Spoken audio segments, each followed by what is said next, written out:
Welcome to our video homily for today, Sunday, July 16, 2023.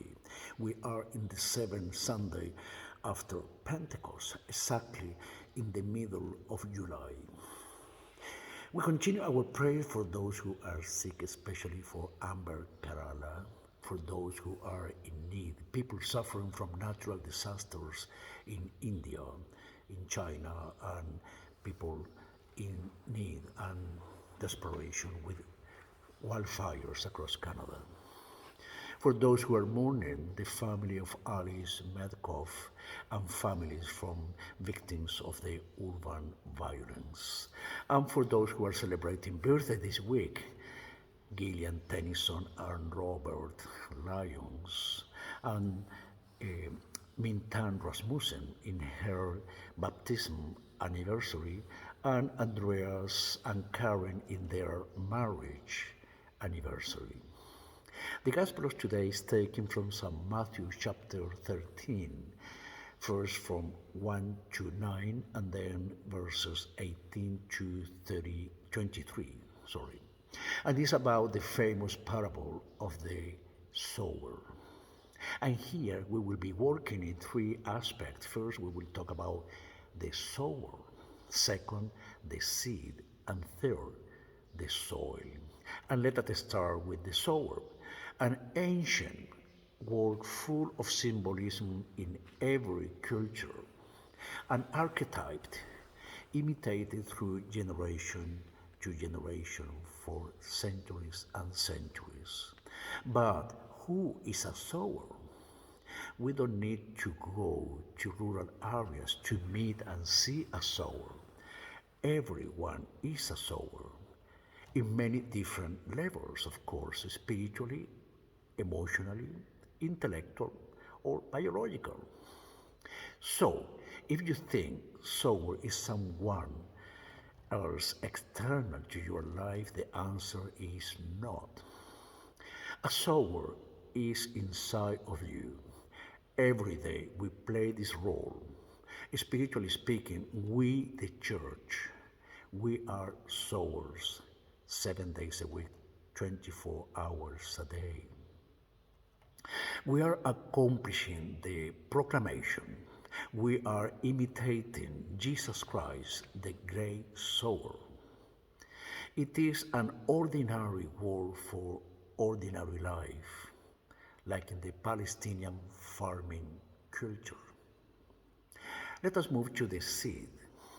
Now, what represents the seed? Of course, the gospel, the good news.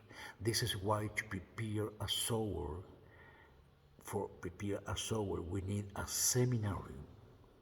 In Latin, the word seminary is coming from semina, which means seed. Apparently looks simple, but is complex to prepare sowers. There are many factors to consider to spread seed. First, we need to check weather, season, meteorology, agronomy, place, etc. We need to be good observers to use properly the seed. How to recognize an original seed from a transgenic? We can see many cereals, fruit, vegetables, bigger and bigger with beautiful colors, impressive, but are genetically altered. So be careful. The sequence of a seed follows 5 stages. First, the absorption of water, the absorption of oxygen, then photosynthesis, the absorption of light, then germination, and finishing in seeding the sprouts. How we can apply these steps in our lives, in our role as a sower? You have the answer.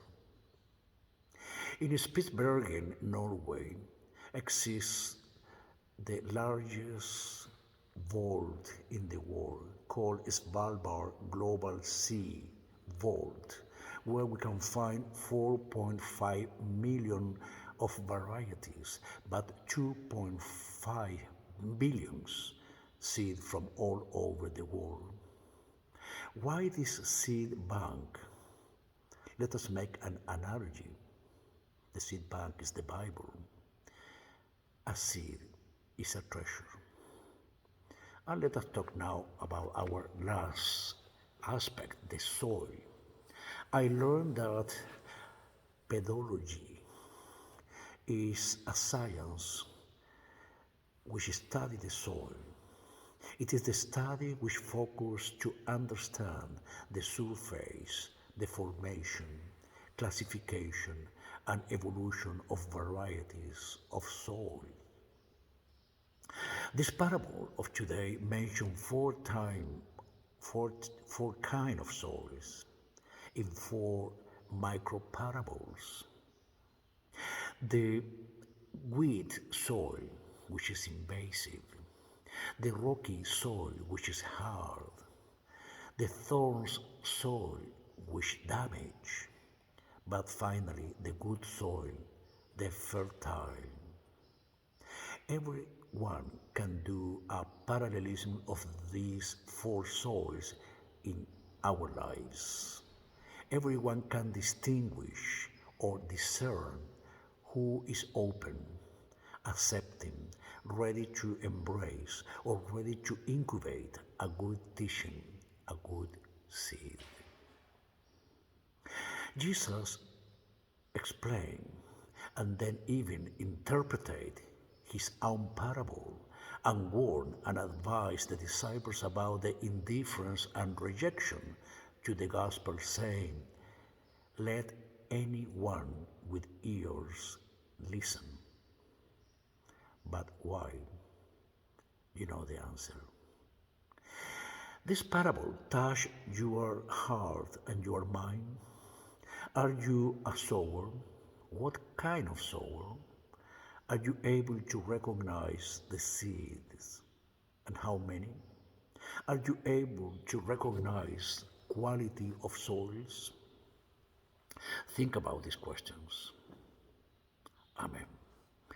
Have a blessed day and a wonderful week, and see you next Sunday. Bye bye.